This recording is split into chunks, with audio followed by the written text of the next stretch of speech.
শারিকিল আরদি ইলা মাগারিবিহা, east West কোনো ইখতিলাফ নাই যে দেখা যাবে। যাবে আপনার স্ত্রীকে নিয়ে যখন ডাক্তারের কাছে যান, গাড়িতে যখন বসে থাকেন, উনি ড্রাইভারে দেখে না, আকল খাটান, আকল দলিল পরে, দলিল পরে, আগে একটু আকল খাটাই। রাস্তা দিয়ে যে আমি যাচ্ছি, আমি বোরকা পরা ঠিকই, কিন্তু এই যে ড্রাইভার, তারা দেখা লাগতেছে না? ডাক্তারের কাছে গেছি, ডাক্তারের দেখা লাগে না? রাস্তা দিয়ে চলতে ফিরতে যতই পর্দা করি, পুরুষদেরকে আমরা দেখি না, নারীদের তো দেখা লাগে, দেখা লাগে। এটা নাজায়েজ নয়, এটা বুঝতে হবে, জানতে হবে। জানার কোনো শেষ নাই, জাননেওয়ালার উপরও জাননেওয়ালা আছে। তো এটা নিয়ে আসলে ইখতিলাফের কিছু নাই। ইস্ট ওয়েস্ট, মাশারিকিল আরদি ও মাগারিবিহা, গোটা বিশ্বের সব ফিক একাডেমি খোঁজ নিয়ে দেখেন, এটা জায়েজ।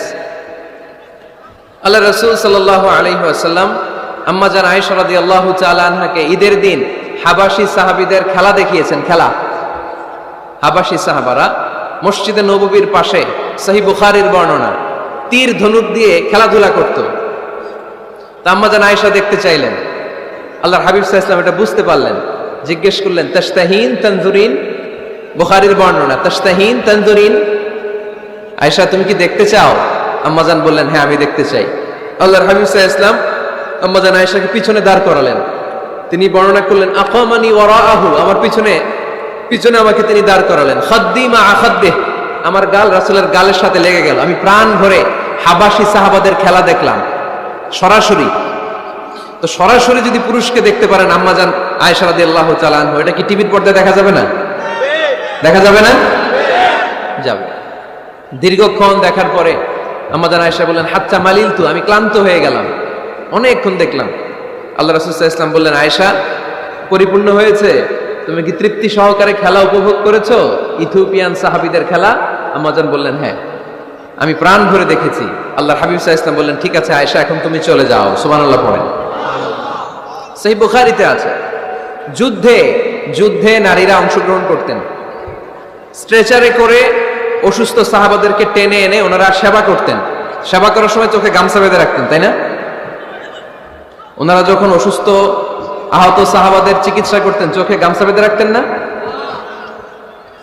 দেখতেন, দেখা যায়, প্রয়োজনে দেখা যায়। এই মাসালা ক্লিয়ার, গোটা বিশ্বের সব আমার একমত। এরপর খুলনায় আরেকটা প্রশ্ন করেছিল নারীদের পর্দা নিয়ে, আপনারা ইতিমধ্যে দেখেছেন বোধহয় না? তো এটা নিয়েও দেখলাম অনেক বাড়াবাড়ি। বাড়াবাড়ি কখনো কল্যাণ বয়ে নিয়ে আসে না।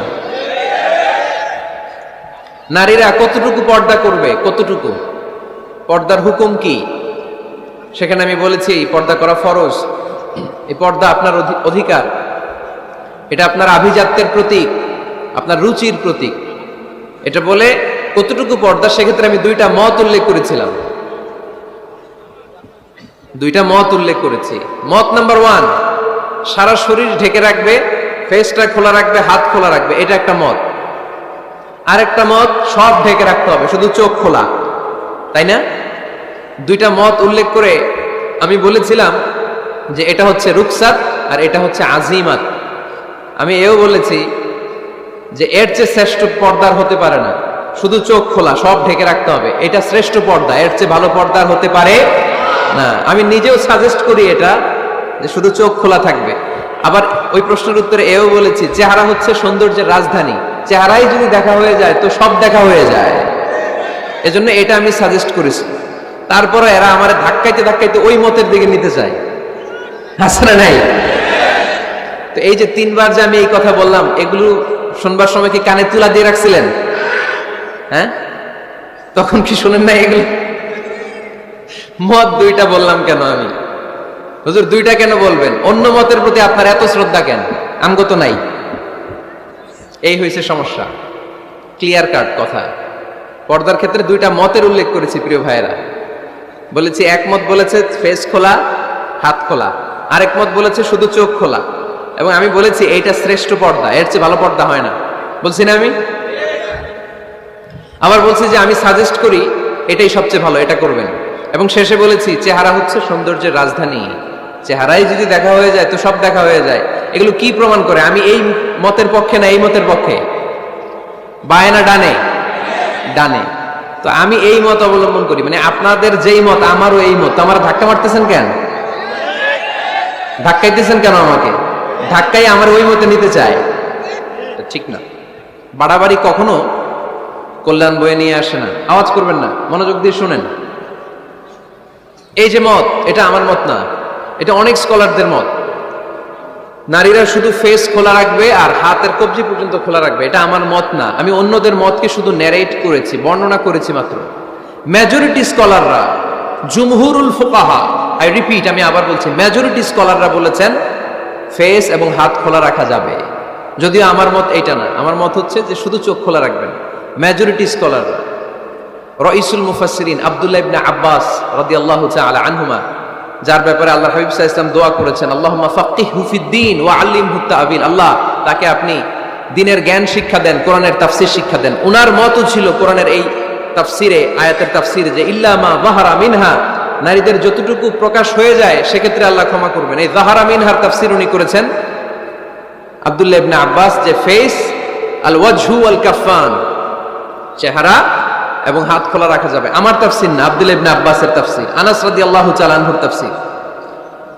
ইমাম আল কুরতুবীর তাফসীরে উনি এই মত এনেছেন, ইমাম ইবনে কাসীর এই মত এনেছেন। সবচেয়ে মজার ব্যাপার হচ্ছে ইমাম আবু হানিফারও এই মত। সুবহানাল্লাহ পড়বেন না? ইমাম আবু হানিফা আলাইহি রাহমা, উনারও এই মত যে নারীদের চেহারা এবং হাত এটা আওরাত নয়, এটা আওরাত নয়। আপনি আল আজহার ইউনিভার্সিটির ফিক একাডেমির খোঁজ খবর নেন, কিবারু লাজনাতু কিবারিল উলামা, ওনাদের ফতোয়া বোর্ডের রায় হচ্ছে নারীদের এই ফেস আর হাত নারীরা খোলা রাখতে পারবে। মিশরের যে ন্যাশনাল ফতোয়া বোর্ড, তাদেরও একই ফতোয়া। তো ওনাদেরকে গোমরা বলেন না কেন? গোমরার ফতোয়া শুধু মিজানুর রহমান আজহারের জন্য? ওনাদেরকে গোমরা বলেন না কেন? ইমাম আল আ'দাম, আমাদের মাযহাবের ইমাম, ইমাম আবু হানিফাকে গোমরা বলেন না কেন? ফতোয়াকে শুধু আমার জন্য? ইমাম আবু হানিফা কেন এই মত নিয়েছেন? ওনারও দলিল আছে, আমি জাস্ট মতের উল্লেখ করেছি। এটা জায়েজ কেন? কারণ একদল স্কলার এটাকে জায়েজ বলেছেন, তাদেরও দলিল আছে, এই জন্য জায়েজ। বাট আমার মত তো এটা, আমার মত তো এটা। ভিন্ন মতকে শ্রদ্ধা করতে শিখুন। ইমাম আল আ'দাম কিসের ভিত্তিতে বলেছেন যে ফেস খোলা রাখা যাবে? আমি সতরের ওয়াজ করতেছি না, সতর না, আওরাত নিয়ে কথা বলতেছি। ইমাম আল আ'দাম বলেছেন নারীদের চেহারা আর হাতের কবজি পর্যন্ত এটা আওরাত নয়। উনি দলিল নিয়েছেন সুনানে আবু দাউদের হাদিস। হঠাৎ একবার আল্লাহ রাসূল সাল্লাল্লাহু আলাইহি ওয়াসাল্লামের ঘরে, আম্মা জান আয়েশার ঘরে আসমা বিনতে আবি বকর রাদিয়াল্লাহু তাআলা আনহা চলে আসেন। আল্লাহ রাসূল সাল্লাল্লাহু আলাইহি ওয়াসাল্লামের শালিকা, পাতলা কাপড় পরে, যে কাপড়ে হাত দেখা যায়, শরীর দেখা যায়। আল্লাহ রাসূল সাল্লাল্লাহু আলাইহি ওয়াসাল্লাম চেহারাটা ঘুরিয়ে নিলেন, রেগে গেলেন এবং বললেন, আসমা, তুমি এখন বড় হয়েছো, তুমি এখন বড় হয়েছো, ছোট্টটি নেই।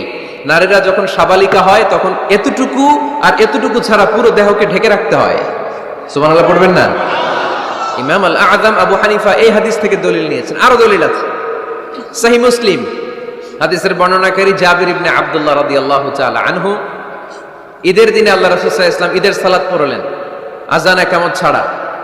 সালাত পড়ানোর পরে তিনি তাকওয়ার ওয়াজ করলেন, সাহাবীদেরকে নিয়ে তিনি চলে যাচ্ছেন। হঠাৎ নারীদেরকে দেখে নারীরা বললেন, আমাদেরকে ওয়াজ করেন। আল্লাহর হাবিব সাল্লাল্লাহু আলাইহি ওয়াসাল্লাম নারীদের সামনে ওয়াজ শুরু করে দিলেন।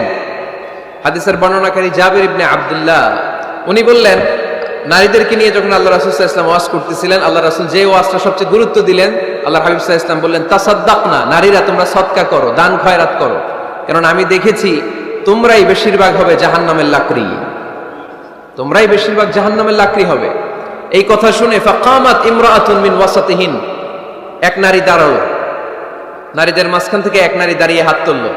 জাবির ইবনে আব্দুল্লাহ বলেন, নারীটি যখন দাঁড়ালো আমি দেখলাম সুফাআউল খাদ্দাইন, এই নারীর গালের মধ্যে ফুটফুট কালো দাগ, গালের মধ্যে কি কালো দাগ।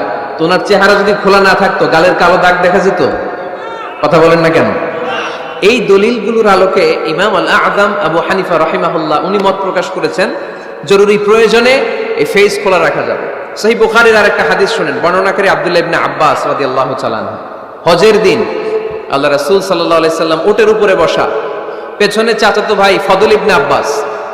ইয়ামুন নাহারে এক নারী আসলেন, সুন্দরী নারী, রূপবতী, অসাধারণ সুন্দরী নারী। এসে বললেন, ইয়া রাসূলুল্লাহ, আমার একটা প্রশ্ন আছে। এই নারী এতই সুন্দরী ছিল, ফদল ইবনে আব্বাস বারবার নারীর দিকে তাকাতে লাগলেন। আল্লাহর হাবিব সাল্লাল্লাহু আলাইহি ওয়াসাল্লাম, ফদল চেহারাটা ঘুরাও, এরকম বলে ফদলের চেহারা ঘুরাই দিলেন। ফদল আবার তাকালেন, আল্লাহর হাবিব সাল্লাল্লাহু আলাইহি ওয়াসাল্লাম বললেন ফদল চেহারাটা ঘুরাও। উনি আবার তাকালেন, আল্লাহর হাবিব সাল্লাল্লাহু আলাইহি ওয়াসাল্লাম বললেন এই ফদল চেহারাটা ঘুরাও। দেখেন নারীকে একবার বলতেছেন এই মেয়ে তুমি সুন্দরী নারী, দেখো না ছেলেরা তোমার দিকে তাকায় আছে, চেহারাটা ঢাকো। বলছেন একবারও? কথা বলেন না কেন? বলেন নাই, বরং ফদল ইবনে আব্বাসকে চেহারা ঘুরাতে বলেছেন। তার মানে সব দায় দায়িত্ব নারীদের উপর বর্তায় না, পুরুষদেরকে নিজের দায়িত্ব নিতে শিখতে বলেছেন বিশ্বনবী সাল্লাল্লাহু আলাইহি ওয়াসাল্লাম। আমাদেরও দায়িত্ব আছে না নাই? তো এই হাদিসগুলোর আলোকে ইমাম আল আযম উনি মত পোষণ করেছেন যে ফেস খোলা রাখা যাবে। আমার মত না, তার মানে এটাও একটা মত আছে, উনাদেরও দলিল আছে। আমার মত হচ্ছে যে শুধু চোখ খোলা রাখতে হবে, বাকি সব ঢেকে রাখতে হবে। তারপরেও ওনারা আমাকে এই মতের দিকে নিতে চাচ্ছে। আমি তো আসলে দুইটা মত শুধু প্রকাশ করেছি। এই পরিবর্তিত বিশ্ব ব্যবস্থায় নারীদেরকে অনেক জায়গায় যেতে হয়, চিকিৎসার জন্য বেরোতে হয়, শিক্ষকতা করতে হয়। আপনি শুধু আপনার মাদ্রাসার গণ্ডির ভেতরটারই গোটা দুনিয়া ভাববেন না। পেন্টাগনে আমাদের মুসলিম নারীরা চাকরি করে, আমেরিকার মিলিটারি ফোর্সে আমার মুসলিম বোনেরা চাকরি করে, ইংল্যান্ডে, এখানে তো অনেক ইংল্যান্ডের ভাইয়েরা আছে, ওনারা জানবেন ইংল্যান্ডের পুলিশ সেকশনে আমার মুসলিম বোনেরা চাকরি করে। নানা কারণে ওনাদের পক্ষে ফেস ঢেকে রাখা সম্ভব হয় না, ফলে ওনারা এই মতের আলোকে রুখসাতের উপর আমল করার সুযোগ পায়, ঠিক কিনা? তার মানে এটাও একটা মত আছে, এটাও একটা মত আছে, ওনারা রুখসাতের উপর আমল করে। বাট আমার মত হচ্ছে না, আজিমতটা উত্তম, এটা শ্রেষ্ঠ পর্দা। কারণ চেহারায় যদি দেখে ফেলে সবই দেখে ফেলে। তো আমার মত এইটা, তারপরও আমাকে এই মতের প্রবক্তা বানাতে চায়, এরকম আছে না নাই? বাড়াবাড়ি করবেন না, বাড়াবাড়ি কখনো ভালো ফল বয়ে নিয়ে আসে না, আওয়াজ করে বলতে হবে, ঠিক কিনা? আল্লাহ আমাদের সবাইকে মধ্যম পন্থা অবলম্বনের তৌফিক দান করো। কারো ব্যাপারে সমালোচনা করলেও যেন আমরা ইনসাফের সাথে সমালোচনা করতে পারি। আল্লাহ তুমি তৌফিক দাও, আমাদেরকে সব সময় হকের পক্ষে থাকার তৌফিক দান করো।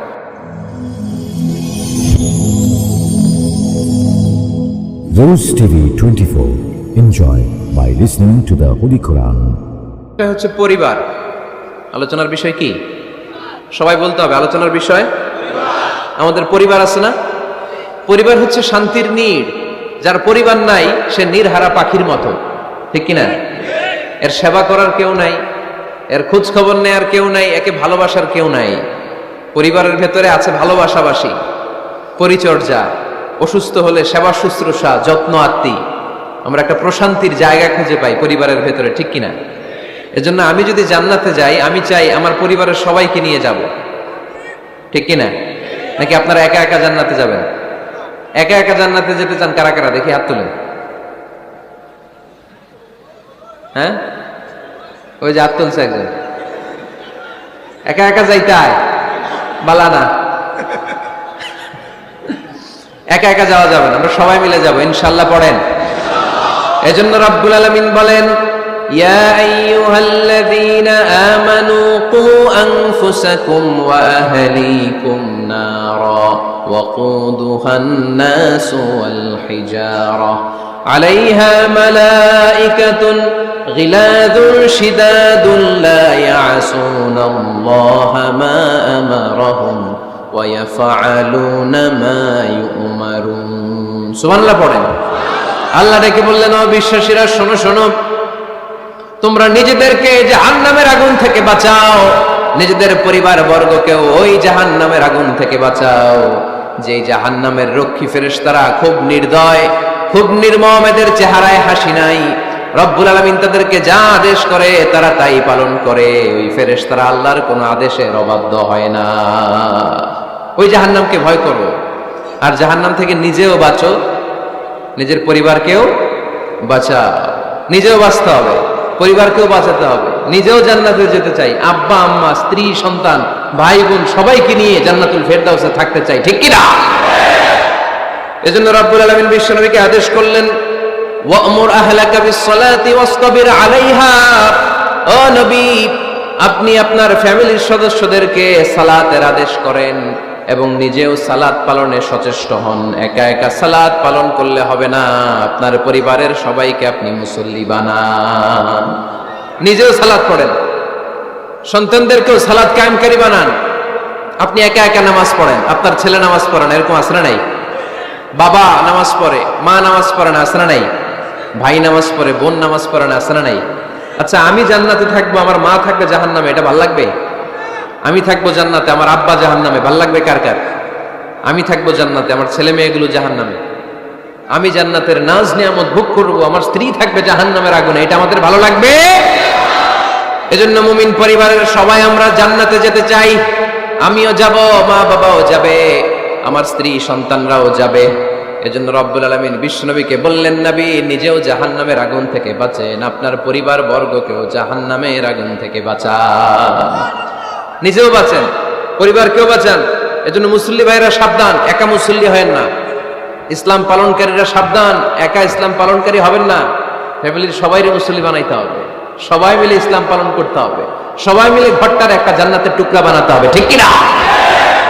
মুমিন জীবনে পরিবারের গুরুত্ব অনেক বেশি। ফ্যামিলি হচ্ছে এই পৃথিবীর সর্বপ্রথম ইনস্টিটিউশন, প্রতিষ্ঠান। এক একটা পরিবার এক একটা কি প্রতিষ্ঠান, ইনস্টিটিউশন। গোটা বিশ্বে যদি ইসলাম পালন নিষিদ্ধ হয়, আমার পরিবারে আমার ইসলাম পালনের সুযোগ আছে না নাই? কথা কি বুঝতেছেন? বাংলাদেশে ইসলাম পালন নিষিদ্ধ করে দেওয়া হলো, মসজিদে যাওয়া নিষিদ্ধ করে দেওয়া হলো, তাফসির মাহফিল নিষিদ্ধ করে দেওয়া হলো, জুমার খুতবা নিষিদ্ধ করা হলো, ইসলামের সব অনুশাসন পালনকে রাষ্ট্রীয়ভাবে নিষিদ্ধ করা হলো। কিন্তু আমার পরিবারের ভেতরে ইসলাম পালনের সুযোগ আছে না নাই? আমার বেডরুমের ভিতরে কেউ নিষিদ্ধ করতে পারবে কিছু? কথা বলেন। এজন্য গোটা বিশ্বেও যদি ইসলাম পালন নিষিদ্ধ হয়, আমার পরিবারে ইসলাম পালনের সুযোগ আছে না নাই? এজন্য পরিবার অনেক গুরুত্বপূর্ণ। মুমিন পরিবার এটা আল্লাহর পক্ষ থেকে নেয়ামত। আর মুমিন পরিবারে ভালোবাসার ভিত্তি হচ্ছে ঈমান। মুমিন না হলে মুমিন পরিবারের সদস্য হওয়া যায় না। নূহ আলাইহিস সালাম আল্লাহরে বললেন, আল্লাহ এই মহাপ্লাবনে আপনি আমার ছেলেকে মারবেন না। ইন্নাহু মিন ইবনি, নিশ্চয়ই এই ছেলেটা সে আমার সন্তান, আমার ঔরসজাত। আল্লাহ বললেন, না নূহ তুমি ভুল বলেছো, সে তোমার সন্তান নয়। ঔরসজাত হলেই সন্তান হয় না, ঈমান আনা লাগে। চিল্লায় বলেন ঠিক কিনা? নূহ আলাইহিস সালামের এই মহাপ্লাবন নূহ আলাইহিস সালামের সন্তান কানাআনকে রক্ষা করতে পারে নাই। এজন্য মুমিন পরিবারের ভালোবাসার ভিত্তি হচ্ছে ঈমান। আওয়াজ করে বলতে হবে, বিশ্বাসীদের পরিবারের ভালোবাসার ভিত্তি কি? আরো জোরে বলেন, ভিত্তি কি? ঈমান। এজন্য আমাদের পরিবারগুলো আমাদের জন্য রহমত, আমাদের পরিবারগুলো আমাদের জন্য আল্লাহ তাআলার পক্ষ থেকে মার্সি, ব্লেসিংস এন্ড বাউন্টিজ। এই পরিবারের বন্ধন যেন কখনো নষ্ট না হয়, আমরা যেন পারিবারিক সম্প্রীতি ভালোবাসা কখনো নষ্ট না করি। এখন ওয়েস্টের ধাক্কায়, পাশ্চাত্যের কালচারের ধাক্কায় আমাদের পরিবারগুলো নষ্ট হতে শুরু করেছে, ঠিক কিনা? আপনি খেয়াল করে দেখবেন, পাশ্চাত্যে এখন পরিবারগুলোর খুব মারাত্মক অবস্থা, ভঙ্গুর পারিবারিক ব্যবস্থা। এদের পরিবার টেকে না, এরা তো বিয়েই করে না। এরা বিয়ের চেয়ে বেশি পছন্দ করে লিভ টুগেদার। আছে না নাই? বিয়ে করে না, লিভ টুগেদার পছন্দ করে। ফ্রি সেক্স, অবাধ যৌনাচার, হোমোসেক্সুয়ালিটি, সমকামিতা, ছেলেতে ছেলেতে বিয়ে, মেয়েতে মেয়েতে বিয়ে। বিয়ে যাক দু একটা হয়, এগুলো 6 মাস 1 বছরের বেশি টিকে না। ডিভোর্সের সংখ্যা বেশি, ভ্রূণপাত, সন্তান হত্যা করার সংখ্যা বেশি, সুইসাইডের সংখ্যাও বেশি, ঠিক কিনা? রাইফেল একটা নিয়ে বের হয়ে রাস্তায় 4-5 জনকে শুট করে, পরে নিজের মাথায় নিজে গুলি করে নিজেও মরে যায়। কেন যে এগুলা করছে সে নিজেও জানে না। এরকম বিকৃত মস্তিষ্কের লোক পাশ্চাত্যে আছে না নাই? কারণ এদের পরিবার নাই, কারো বাবা আছে মা নাই, কারো মা আছে বাবা নাই। এজন্য পরিবারগুলো আল্লাহ তাআলার পক্ষ থেকে আমাদের জন্য নেয়ামত, অনেক বড় রহমত, অনেক বড় বরকত। এজন্য ইসলাম পরিবার গঠন করতে বলেছে, ইসলাম পরিবারকে সংরক্ষণ করতে বলেছে, ইসলাম এই ফ্যামিলি ইনস্টিটিউশনকে আরো শক্তিশালী করতে বলেছে। চিল্লায় বলেন ঠিক কিনা? এই কোরআনে পরিবার নিয়ে অনেক কথা, ফ্যামিলি ম্যাটার্স নিয়ে কোরআনে একটা সূরা আল্লাহ নাযিল করেছেন, সূরাতুত তালাক, অ্যাড্রেসিং দ্য ফ্যামিলি অ্যাফেয়ার্স। শুধু ফ্যামিলি রিলেটেড কথাই সূরাতুত তালাকে। আবার একটা পরিবার আল্লাহ তাআলার কাছে এতটাই প্রিয় ছিল, ওই পরিবারের নামে আল্লাহ কোরআনে একটা সূরাই দিয়ে দিয়েছেন, সূরাতু আলে ইমরান। ইমরানের পরিবারের নামে সূরা। সুবহানাল্লাহ পড়বেন না? এজন্য আমাদের পরিবারগুলো অনেক গুরুত্বপূর্ণ। আমরা বুঝি না, আমরা পরিবারের সম্প্রীতি ভালোবাসাকে অটুট রাখার ব্যাপারে সচেতন থাকি না। কিন্তু ইসলাম এই পরিবার সংরক্ষণে অনেক গুরুত্ব দিয়েছে। আমাদের পরিবারগুলো সুখী হোক, সমৃদ্ধ হোক, শান্তিময় হোক, আমরা চাই কি চাই না? আওয়াজ করে বলেন না, চাই কি চাই না? এজন্য আজকের আলোচনার বিষয় হচ্ছে পরিবার। সুখী পরিবারের ফর্মুলা আজকে আপনাদেরকে শোনাবো, কি করে পরিবারকে সুখে রাখতে হয়, শান্তিতে রাখতে হয়। কোরআনের আলোকে শুনতে চান? শুনতে চান সবাই? কষ্ট হচ্ছে না তো? নাকি স্লোগান দিতে চান? স্লোগান চান কারা কারা দেখি? স্লোগান দাও তো একজন আওয়াজ করে।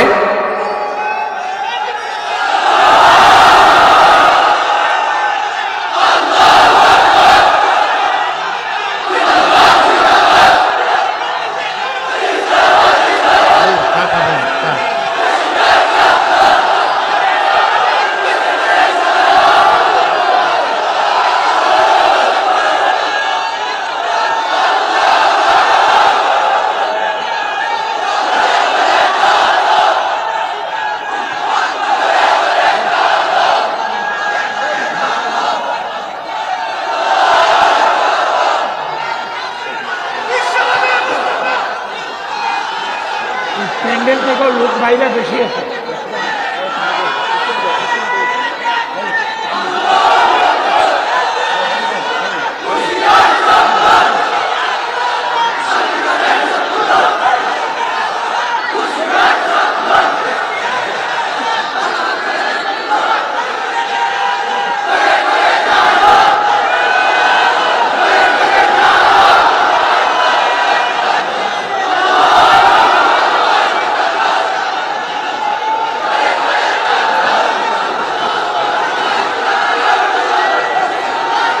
মাশাআল্লাহ।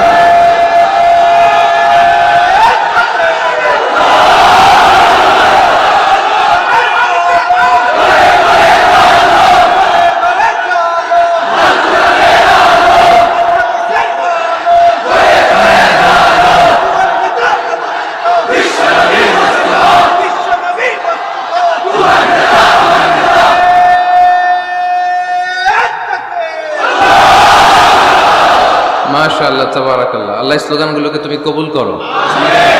স্লোগান হয়ে গেছে, খুশি? সবাই খুশি? জিয়। ঠিক আছে, এবার আলোচনায় যাই। সুখী পরিবারের ফর্মুলা কোন পরিবার? আওয়াজ করে বলেন, আরো জোরে বলেন। সুখী পরিবারের ফর্মুলা কোরআন সুন্নাহর আলোকে আজকে আমরা এটা জেনে যাব, কি করলে আমাদের ফ্যামিলিগুলো সুখী হবে, সমৃদ্ধ হবে। কোরআন থেকে আমরা যদি প্রেসক্রিপশন নেই, তাহলে কোরআন বলে আমাদের ফ্যামিলিগুলোকে সুখী আর শান্তিময় করতে হলে আমাদের ফ্যামিলির ভেতরে একে অপরকে সালাম দেওয়ার প্রচলন বাড়াইতে হবে। কি দিবেন? আওয়াজ করে বলেন, কি দিবেন? ফাইদা দাখালতুম বুয়ুতান ফাসাল্লিমু আলা আনফুসিকুম তাহিয়াতাম মিন ইনদিল্লাহি মুবারাকাতান তাইয়্যিবা। রব্বুল আলামিন বলেন, যখন তোমরা তোমাদের ঘরে ঢুকবা, ঢুকেই পরিবার বর্গকে একে অপরকে সালাম দাও। এটা আল্লাহর পক্ষ থেকে অভিবাদন পদ্ধতি, এটা বরকতময়, এটা পবিত্র। সুবহানাল্লাহ পড়েন। ইদা দাখালতুম বুয়ুতান ফাসাল্লিমু আলা আনফুসিকুম, ঘরে ঢুকেই সালাম দাও। সালাম মানে শান্তি। সালাম দেই না, এজন্য ঘরে শান্তিও নাই। ঠিক কিনা? আজকে যে সালাম দেওয়া যাবে না, বাসায় যে ভাবির আগে সালাম দিবেন, পারবেন না? ভাবি আগে দিতে হবে। কে আগে দিবে শুনি? আপনি আগে। তুমি বিয়ে করছো নি? হ্যাঁ, আগে আগে সালাম দিবেন। রাজি আছেন? ঘরে ঢুকেই সালাম। বাবা দিবে ছেলেকে সালাম, ছেলে দিবে বাবাকে সালাম। স্বামী দিবে স্ত্রীকে সালাম, স্ত্রী দিবে স্বামীকে সালাম। ভাই দিবে বোনকে সালাম, বোন দিবে ভাইকে সালাম। সালাম মানে শান্তি। সালাম নাই, এজন্য ঘরেও শান্তি নাই। চিল্লায় বলেন ঠিক কিনা? এজন্য আল্লাহ বললেন, তোমার ঘরে যখন তুমি ঢুকবা, ফাইদা দাখালতুম বুয়ুতান ফাসাল্লিমু আলা আনফুসিকুম, তোমরা নিজেদেরকে সালাম দাও। তাহিয়াতাম মিন ইনদিল্লাহ, এটা আল্লাহর পক্ষ থেকে অভিবাদন পদ্ধতি। মুবারাকাতান তাইয়্যিবা, এই সালামের মধ্যে আছে বরকত, এটা পবিত্র। এজন্য ঘরে যদি আমরা সালামের প্রচার প্রসার বাড়াই, আমাদের ঘরগুলোরে শান্তিময় করবে কে? এটা হচ্ছে নিজেদের ঘর। নিজেদের ঘরে ঢুকলাম, সালাম দিলাম। অন্যের ঘরে তার সালাম টালাম লাগবে না, না? অন্যের ঘরেও লাগবে। সে আদেশ কোরআনের ভেতরে আছে না নাই?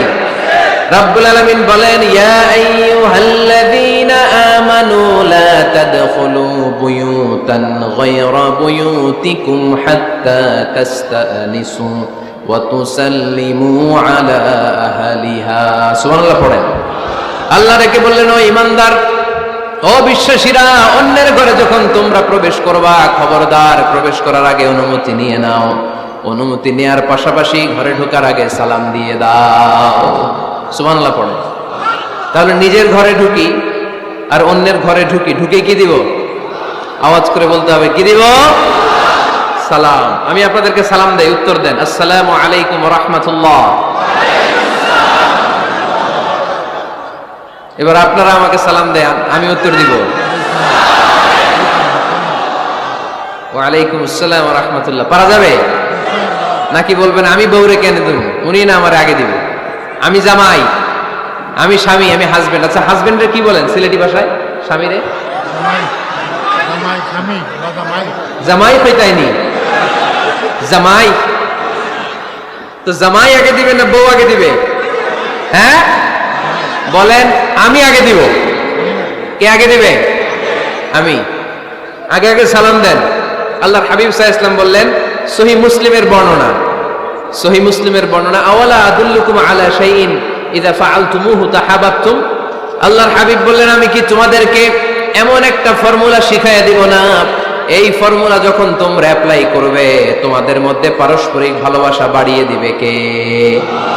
সাহাবীরা বললেন, ইয়া রাসূলুল্লাহ, অবশ্যই আপনি আমাদেরকে শিখাইয়া দেন।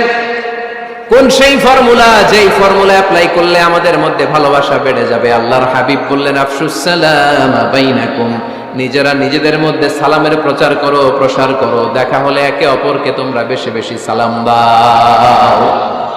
আফশুস সালাম বাইনাকুম, নিজেরা নিজেদের মধ্যে সালাম দাও। সালাম নাই ফলে ভালোবাসা নাই, সালাম নাই ফলে আমার ঘরে শান্তি নাই।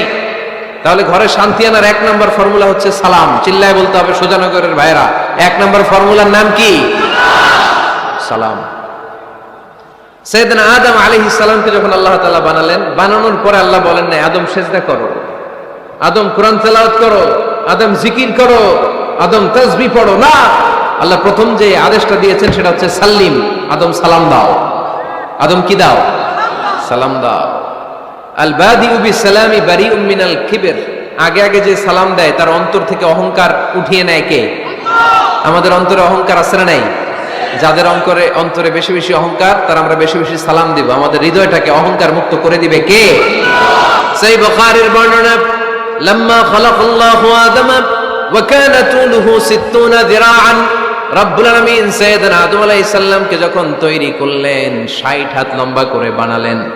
আবার আমরাও যারা জান্নাতের ভেতরে ঢুকবো আমাদেরকেও সেদিন 60 হাত লম্বা করে বানিয়ে দিবেন কে? কয় হাত লম্বা হয়ে ঢুকবেন জান্নাতে?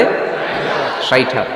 সাইয়েদনা আদম আলাইহিস সালামকে যখন আল্লাহ তাআলা বানালেন, বানিয়ে আল্লাহ তাআলা প্রথম যে আদেশটা করলেন সেটা হচ্ছে সাল্লিম, আদম সালাম দাও। কি দাও? সাল্লিম আলা উলাইকান নাফার, এই ফেরেশতাদের এই দলটাকে সালাম দাও। কারণ ইবলিস অহংকারের কারণে সে হয়েছে জাহান্নামী। আল্লাহ চেয়েছেন আমার আদম যেন অহংকারী না হয়, এজন্য আগে আগে সালাম দেওয়া শিখাই দিলেন। চিল্লায় পড়েন আল্লাহু আকবার। আগে যে সালাম দেয় তার হৃদয় থেকে অহংকারকে আল্লাহ মুক্ত করে দেয়, এজন্য আগে সালাম দিবেন। মুরব্বীরা বসে থাকবেন না যে বাচ্চাটা আমার আগে দিবে। অনেক মুরব্বীরা এরকম করে যে আমি দেবো কেন, আমি তো মুরব্বী, ছোটরা আমারে দিবে, এরকম আছে না নাই? আপনি দেন না। আপনি কয়েকদিন দিতে দিতে লজ্জায় পড়ে বাচ্চাটাও আপনার সালাম দিতে শুরু করবে, ঠিক কিনা? আপনি আপনার স্ত্রীকে কয়েকদিন দিয়ে দেখেন না, কয়েকদিন দিয়ে দেখেন, দেখবেন কয়েকদিন পরে আপনার স্ত্রীও আপনাকে সালাম দিতে শুরু করবে, ঠিক কিনা? এজন্য ফ্যামিলিতে সুখ শান্তি আনার প্রথম মাধ্যম হচ্ছে সালাম। প্রথম মাধ্যম কি?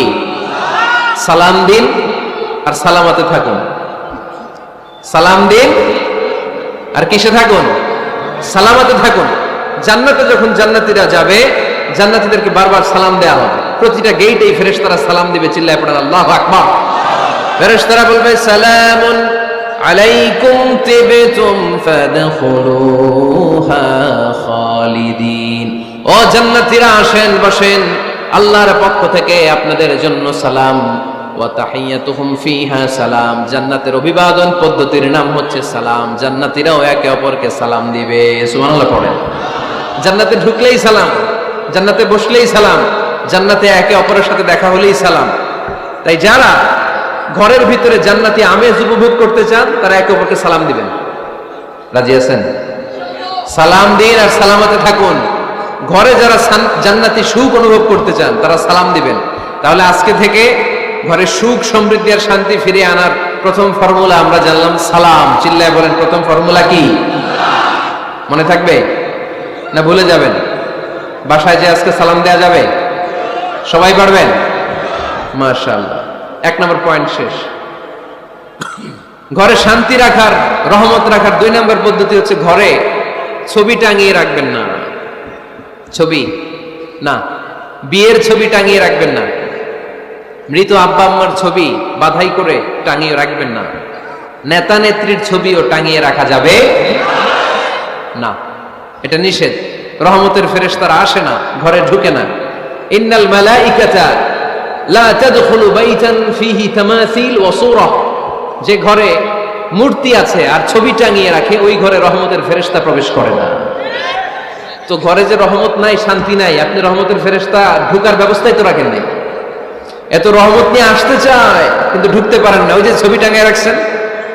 এজন্য সুজানগরের ভাইয়েরা, আমাদের সুজানগরে যদি কারো ঘরে বিয়ের ছবি, আব্বা আম্মার ছবি, ফ্যামিলি গ্রুপ ছবি বা নেতা নেত্রীর ছবি থাকে, আজকে খুলে ফেলা যাবে না? খুলে ফেলা যাবে মুসলমান? খুলে ফেলবেন। হ্যাঁ, আপনি ফ্যামিলি গ্রুপ ছবি রাখতে পারেন। আব্বা আম্মা ভাই বোন সবাই মিলে একটা গ্রুপ ছবি তুললে স্মৃতির জন্য রাখা যায়। এটা অ্যালবাম বন্দি করে রাখবেন, মাঝে মাঝে দেখবেন। দেখলে মৃত্যুর কথা স্মরণ হয়। আয় রে, 10 বছর আগের ছবিটা দেখলে কি কুচকুচে কালো দাড়ি ছিল আমার, এখন সাদা হয়ে গেছে, ঠিক কিনা? তখন বুঝবেন যে মৃত্যুর দিকে আমি এগিয়ে যাচ্ছি। এই দুনিয়াটা ক্ষণিকের, একটা ধোঁকা, একটা মরিচিকা, একটা লোভ আর লালসার পেছনে আমরা ছুটে বেড়াচ্ছি। ধোঁকা, আসল জীবন কবরের জীবন। আওয়াজ করে বলতে হবে, ঠিক কিনা? একদিন মাটির ভেতরে হবে ঘরে মন আমার, কেন বাঁধো দালান ঘর রে মন আমার, কেন বাঁধো দালান ঘর। প্রাণ পাখি উড়ে যাবে পিঞ্জর ছেড়ে,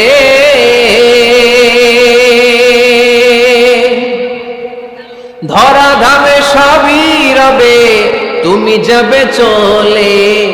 বন্ধু বান্ধব যত মাতা পিতা দ্বারা সুত, বন্ধু বান্ধব যত মাতা পিতা দ্বারা সুত, সবই হবে তোমার পরে মন আমার, কেন বাঁধো দালান ঘর।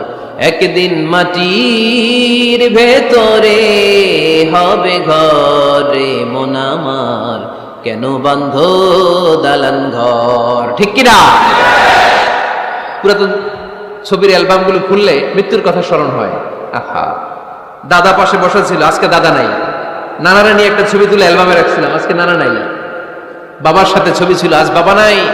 মৃত্যুর কথা স্মরণ আছে না নাই? প্রয়োজনে আব্বা আম্মার সাথে বা নিজেদের ফ্যামিলি গ্রুপ পিকচার তুলতে পারবেন, এটা অ্যালবাম বন্দি করে রাখেন, কিন্তু টাঙিয়ে রাখা যাবে? রাখবেন আপনারা? রাখবেন না। অনেকে কুকুরের শো পিস কিনে, কুকুরের, বিড়ালের, কুমিরের শো পিস কিনে শো কেসে সাজিয়ে রাখে, আছে না নাই? সুজানগরে বোধহয় এগুলো নাই, তাই না? হ্যাঁ, সুজানগরে এগুলো আছে না? এগুলো আপনি রাখতে পারবেন না, এগুলো রাখবেন না। ইন্নাল মালাইকাতা লা তাদখুলু বাইতান ফীহি তামাসিল ওয়া সূরা, যেই ঘরে ছবি টাঙিয়ে রাখা হয়, মূর্তি সাজিয়ে রাখা হয়, আল্লাহর রহমতের ফেরেশতারা ওই ঘরে কঠিন কালেও প্রবেশ করে না। তবে ছোট্ট মেয়েদেরকে পুতুল কিনে দেয়া যায়। কাদেরকে? কথা বলেন। ছোট্ট মেয়েদেরকে দেখবেন ওরা পুতুলকে বাচ্চার মতো আদর করে, এটার দুধ খাওয়ায়, এটার জন্য রান্না করে, গোসল করায়, আছে না নাই? আম্মা জান আয়েশা রাদিয়াল্লাহু তাআলা আনহা পুতুল নিয়ে খেলা করতেন। নারীদের, ছোট্ট মেয়েদের জন্য এটা জায়েজ রাখা হয়েছে এই কারণে, কারণ কিছুদিন পরেই তারা মা হতে চলেছে, ঠিক কিনা? কেমন করে বাচ্চা কাচ্চা লালন পালন করবে, কেমন করে আমাদের আগামী প্রজন্মকে তারা গড়ে তুলবে, ওইটার একটা প্রশিক্ষণ খেলার মাধ্যমেই ছোটবেলায় যেন তাদের হয়ে যায়। এজন্য ছোট্ট মেয়েদের জন্য পুতুল দিয়ে খেলাকে শরিয়ত জায়েজ রেখেছে। চিল্লায় পড়েন সুবহানাল্লাহ। কত সুন্দর আমাদের ইসলাম, check and balance, check and balance. কিন্তু ছবি টাঙিয়ে রাখা যাবে না। কুকুরের শোপিস, কুমিরের শোপিস শোকেসে সাজিয়ে রাখা যাবে, শান্তি আসবে না ঘরে, জাহান্নামের টুকরা হয়ে যাবে ঘর। ঘরের ভেতরে গিটার রাখা যাবে না। গিটার চেনেন?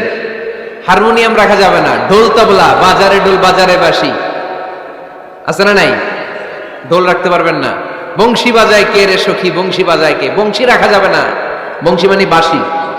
এই বাঁশি, ঢোল, তবলা, হারমোনিয়াম, গিটার এগুলো যদি ঘরে থাকে রহমতের ফেরেশতা ঢুকে না। আল্লাহ হাবিব সাল্লাল্লাহু আলাইহি ওয়াসাল্লাম বলেছেন বুইস্তু লিউকাসসিরাল মাযামির, ঢোল বাদ্য হারমোনিয়াম তবলা এগুলোকে ভেঙে মাটির সাথে চুরিয়ে দেওয়ার জন্য আমি বিশ্বনবী আগমন করেছি। চিল্লায় বলেন ঠিক কি না?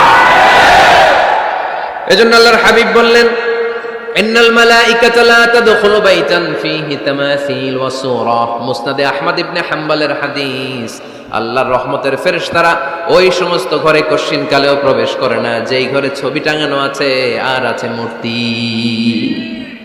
কথা বুঝতে পেরেছেন? তাহলে এগুলো রাখা যাবে না। হিন্দি সিরিয়াল দেখা যাবে না, ঠিক কি না? এমনও ফ্যামিলি আছে বাবা ছেলে একসাথে বসে হিন্দি সিরিয়াল দেখে, ইন্ডিয়ান নায়িকাদের কোমর দুলানো ডান্স দেখে, আছে না নাই? সিরিয়ালের জন্য পাগল এদেশের মেয়েরা। আলহামদুলিল্লাহ এদের মধ্যে এখন পরিবর্তন হইতেছে, এরা এখন ওয়াজ দেখা শুরু করতেছে, ঠিক কি না? তার মানে এই তাফসির মাহফিলগুলোর সফলতা আছে না নাই? আছে, আল্লাহর মেহেরবানি। অনেক বোনরা বলে হুজুর আগে সিরিয়াল দেখতাম এখন ওয়াজ দেখি। আলহামদুলিল্লাহ করবেন না? হিন্দি সিরিয়াল দেখবেন না, অশ্লীল নাটক দেখবেন না। টেলিভিশনে হিন্দি সিরিয়াল, হিন্দি সিনেমা, অশ্লীল নাটক দেখলে রহমতের ফেরেশতারা ওই ঘরে প্রবেশ করে। তাহলে কি দেখবেন? টিভিতে কি দেখবেন বলেন? হ্যাঁ, ফিতা দেখতে হয়, ওয়াজ দেখতে হয়নি। আচ্ছা, টিভিতে আপনারা ইসলামিক প্রোগ্রামগুলো দেখবেন। রমাদানে অনেক ইসলামিক প্রোগ্রাম করে টেলিভিশন চ্যানেলগুলো, এগুলো দেখবেন। সৌদি আরবের সরাসরি লাইভ প্রোগ্রাম এগুলো দেখবেন। জিওগ্রাফিক্যাল চ্যানেল আছে দেখবেন। অ্যানিমেলস কিংডম দেখবেন। আফ্রিকার জঙ্গলে কত ধরনের প্রাণী পাওয়া যায়, সাগরের অতল গহ্বরে কি ধরনের মাছ আল্লাহ সৃষ্টি করে রেখেছে, সি ওয়ার্ল্ড আমরা জানি না, সাগরের অতল গহ্বরের রাজ্য কেমন। অ্যানিমেলস কিংডম আর জিওগ্রাফিক্যাল চ্যানেল এগুলো দেখবেন। টক শো দেখতে পারেন, নিউজ দেখতে পারেন। এমন প্রোগ্রামগুলো দেখেন যেগুলো শিক্ষণীয়, নিজেকে জ্ঞানী ও আলোকিত করে গড়ে তুলতে সহায়তা করে, এমন প্রোগ্রামগুলো দেখবেন। আওয়াজ করে বলেন ঠিক কিনা? এর বাইরে হিন্দি সিরিয়াল, নাচানাচি, রূপবানে নাচে কোমর দুলায়া, আছে না নাই? ফেরেশতারা বলবে তো করে পিটামু আমরা ঝুলায়া। এগুলো দেখা যাবে, তাহলেই শান্তি আসবে। তাহলে সালামের পরে 2 নাম্বার যে ফর্মুলা জানলাম, ছবি টাঙিয়ে রাখা যায় না, ঘরে মূর্তি, কুকুরের মূর্তি, শোপিস রাখা যায় না, হিন্দি সিরিয়াল, অশ্লীল নাটক, গান বাজনা এগুলো ঘরে দেখা যাবে না। এগুলো দেখলে আল্লাহর রহমত ঘরের ভেতরে প্রবেশ করবে না। মনে থাকবে সবার? মনে থাকবে তো? আওয়াজ করে বলেন না। 3 নাম্বার, ঘরে মাঝে মাঝে নামাজ পড়বেন। ঘরে মাঝে মাঝে কি করবেন? সহিহ মুসলিমের হাদিস, আল্লাহ রাসূল সাল্লাল্লাহু আলাইহি ওয়াসাল্লাম বলেছেন তোমরা মসজিদে ফরজ নামাজের পরে ঘরের জন্য কিছু সুন্নাহ আর নফল নামাজ রেখে দিও, কারণ যারা সুন্নাহ আর নফল নামাজ ঘরে পড়ে আল্লাহ তাআলা তাদের ঘরটাকে বরকত দিয়ে পূর্ণ করে দেয়। বৃষ্টি যদি হয় কখনো, বৃষ্টি বাইরে প্রচন্ড বৃষ্টি, আপনি জামাত ধরার জন্য মসজিদে যেতে পারতেছেন না, তখন ঘরের সবাইরে নিয়ে আপনি জামাতের ইমাম হবেন। দরকার আছে না নাই?